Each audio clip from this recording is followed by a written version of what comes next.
Hey y'all, today we're going to be making some homemade honey wheat bread. So to start out with, y'all know I have cold counters and cold bowls, so I ran some hot water in my bowl just to warm it up a little bit, and I've got it sitting on a towel. Now to this, we're going to add 1 cup of warm water and 1 cup of warm milk. Now my water is out of the faucet, I just let it run, the hot water out of the faucet, and my milk is, I put it in the microwave for 1 minute, and that was the perfect temperature. So to that, we're going to add 1 tablespoon of yeast and a teaspoon of sugar. Now the sugar is going to help activate your yeast. Yeast loves sugar, loves sweet stuff. So we're going to go ahead and mix that up real good. Then you're going to pop a towel over the top of this because, like I said, my house is always cold. And then we're going to let it sit for about 10 minutes.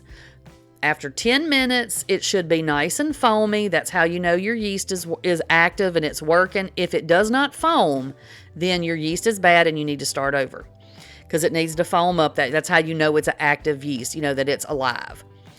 So to this bowl, we're going to add a 1/2 cup of honey because, of course, it's honey wheat bread. And y'all know I made white bread not too long ago, and I'll link that video for y'all. But my daughter loves it. I mean, she doesn't even buy bread at the store anymore. She just, she's like, Mom, I'm almost out of bread. So I bake her some more bread. And I mean, I'm just we love it so much more. But her favorite and her husband is honey wheat bread. So she was like, Mama, can you see if you can make some honey wheat bread? So I was like, you know what? I'll give it a shot. And I searched and searched and searched. And I found this recipe. And y'all, it is fantastic. So once you add your honey over into your yeast mixture, then you're going to add 2 cups of whole wheat flour. Now we're going to add some bread flour also, but at this point for this step, we're only adding the 2 cups of whole wheat flour. Then you're going to want to mix that until it's just combined. You don't have to mix it long. And if you don't have a stand mixer, you can mix this. You can do this by hand. But if you're using a stand mixer, just put your paddle attachment on, mix it until it's just combined. Then we're going to let this sit for 10 minutes. We're going to let that wheat flour soak up all that liquid mixture. So while it's sitting, we're going to go ahead and add 6 tablespoons of butter to this little measuring cup I have. And then you're going to pop that in the microwave so we can get it good and melted. And then once it's melted, go ahead and add 1 tablespoon of salt to your butter. Then we're going to let it sit over to the side and just kind of hang out over on the counter because we don't want to put hot butter in here.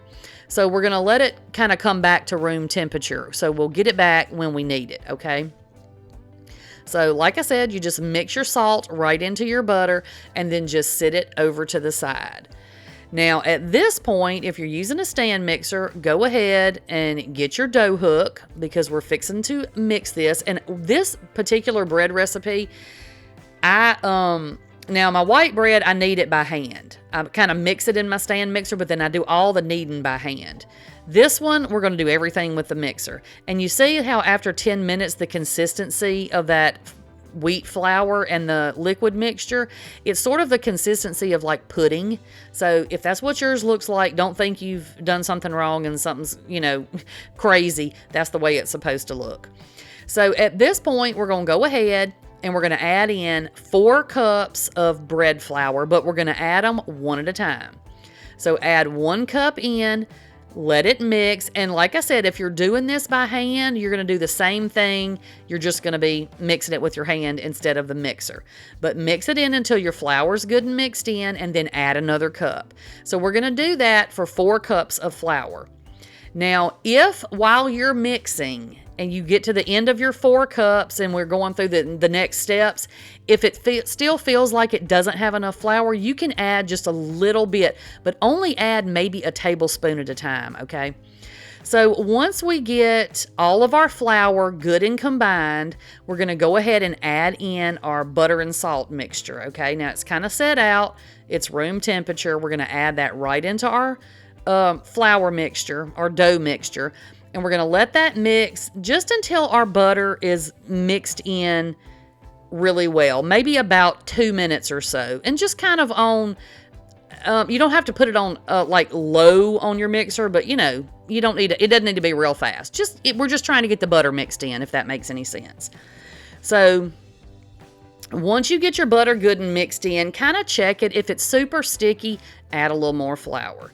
So then once that's all, your butter is combined, we're going to let that mix for about 10 minutes with that dough hook. And we're going to put that up like on about 4 to 6 on your mixer. So it's going to be mixing fast. And don't walk away, because your mixer will walk right off your counter. Because it's just that dough ball, as it gets thicker, it just kind of hangs on.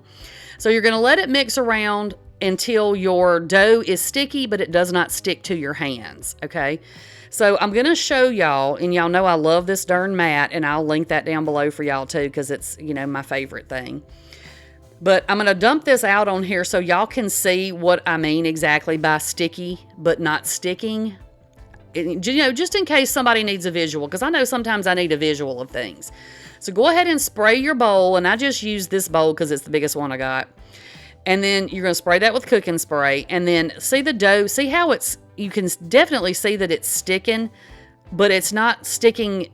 Like you pick it up, it comes off. There's nothing left on the mat, and it's nothing stuck to my hands. It's sticky. You can see it pulling, but there's nothing on my hands. So we're going to go ahead and take our dough ball and put it into our bowl. See how sticky, y'all? But my hand is completely clean. So just put your little ball down in your bowl and then spray it with a little bit more cooking spray. And then we're going to go ahead and just cover it up with a damp towel. Now just wet your towel and then wring it out real good till it's just damp. We're going to cover this. I set mine in the oven with the oven off but the light on, and we're going to let it sit there for an hour. And once it's doubled in size, you can see how much bigger it's gotten. It's nice and jiggly and fluffy. We're gonna go ahead and we're going to punch it down. We want to get all that air out of there, okay? So once you get all that air punched out, because we don't want big bubbles in this because it's sandwich bread, so we don't want big holes in our sandwich bread. Now, we don't need to knead it at this point. I'm just trying to roll it into a ball that I can cut in half, because we're going to make 2 loaves of bread out of this. Now, my white bread recipe makes 3 loaves. This one makes 2. So that's what we're going with on this one too. So you're going to take, this is just my little dough scraper, or you can use a big butcher knife or whatever you have that you want to, that you can cut with. And we're going to cut that in half. Try to get those pieces as even as you can, because, we want our bread loaves to be, consistent. Because, when you cook them, you don't want one tiny that burns and one that doesn't get done because it's humongous. So another difference actually in this bread recipe from my white bread recipe, the pans that we use for this one are smaller. So that is the pan that I use for my white bread. This is the pan we're going to use for the wheat. See the size difference? The one I use for my white bread is a 9x5, and these are 8x4. So just so you know. Now, the bread pans, the bigger bread pans, I'll link those down below if anybody's looking for some good bread pans. It comes in a pack of 3, so it was perfect because my recipe makes 3 loaves. Now, these pans, I don't think I got these off of Amazon. I'll look back and see, but I'm almost positive that I got these at the Dollar Tree. Not the dollar store even, y'all, the Dollar Tree. And they're pretty good quality, so if you're looking for some pans, if you're in the market for some pans. But anyway, we're going to go ahead and take our dough. Now, spray your pan real good. And we're going to take our dough and we're going to just flatten it out, and then we're going to roll it up into a little log. Make sure that you pinch your seams together real good. And you saw me slamming that down on the counter. I do that about 3 times because that's what I do with my white bread. And it helps kind of pop bubbles that may be inside your bread. So you're going to want to try to tuck this where your seam is not up. If you have your seam up, your bread is going to bust open when it bakes where that seam is. Now, I don't know if that's standard and that happens to everybody, but it certainly happens to me. So I try to make sure that my seam is sealed and it's in the bottom of my pan. Now, what I'm doing right here is just popping air bubbles. So that's not any fancy move you need to do. That's just me popping air bubbles. So we're going to do the same thing with this loaf. Now, go ahead, preheat your oven to 375. And we're going to roll this bread up, and then we're going to let it sit and rise for another hour. Now, you will see once my bread rises up in a minute, well, I'm going to show you. You can kind of see it here. Go ahead when you to this stage, cover it up, damp towel again, let it sit for an hour. Now, once your hour is up, go ahead and uncover those. Your oven should be preheated by now, but you can see right here better. See the seams kind of in the top edges right there? You're going to see when my bread bakes, it busts right there. But that's okay. You're going to bake this for 30 to 35 minutes on 375. Now, this is what it looks like when it comes out. It's beautiful from this angle, but you're going to see when I flip it out where it pulled away at where those seams were on the other side.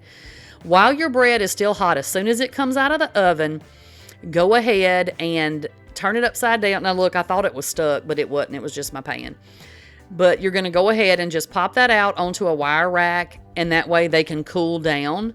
But you see what when I flipped them out, you see that side? That's right where that seam was, right where it busted. Don't worry about that. Doesn't change anything the way the bread tastes. It's just not beautiful. So while it's really, really hot, go ahead and rub it with some butter. This is going to help, of course, give some flavor to your bread, and it's also going to keep your bread from being hard. It's going to make your bread be softer on the top. So this is our wheat bread, y'all. The one thing I don't like about wheat bread is normally it's real dry and kind of grainy, and I don't like that at all. This stuff is fantastic. So even if you're not a huge fan of wheat bread in the past, try this recipe because this is super, super soft and really, really good. So that is it for me.